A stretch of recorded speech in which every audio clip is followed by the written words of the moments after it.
ফরাসি defender Florent ওগিয়েরকে আইএসএলের জন্য সই করালো মোহামেডান।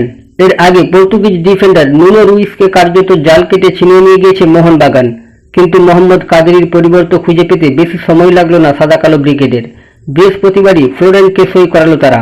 এটাই আইএসএলের প্রথম ম্যাচ মোহামেডানের। প্রথম ম্যাচে হারলেও নজর কেড়েছে তাদের পরিকল্পিত ফুটবল।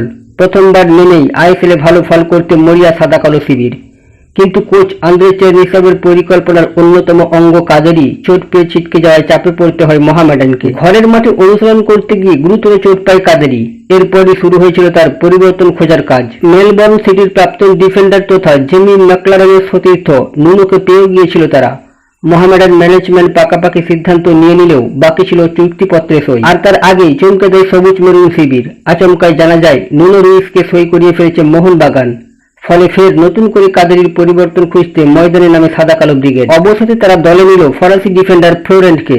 ৩৫ বছরের এই ডিফেন্ডার গত ৩ মৌসুম ফরাসি লিগ 1-এ খেলেছেন ক্লেমফুট 63 ক্লাবের হয়ে। সব মিলিয়ে ৭০ ম্যাচ খেলে 2টি গোলও করেছেন। ৩ মৌসুম আগে ক্লেমকে লিগ 2 থেকে লিগ 1-এ তুলে আনার ক্ষেত্রেও বড় ভূমিকা নিয়েছিল এই ডিফেন্ডার।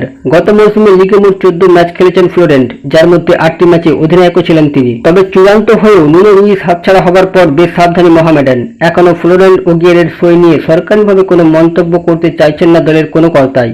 সূত্রের খবর, ভিসা প্রক্রিয়া মিটিয়ে দ্রুত ফ্লোরেন্টকে কলকাতায় নিয়ে আসার জন্য চেষ্টা করা হচ্ছে। ইতিমধ্যে ভিসার জন্য প্রয়োজনীয় কাগজপত্র পাঠিয়ে দেওয়া হয়েছে। দিন তিনেকের মধ্যে ফ্লোরেন্ট দলের সঙ্গে যোগ দেবে বলে আশাবাদী সাদা কালো শিবির।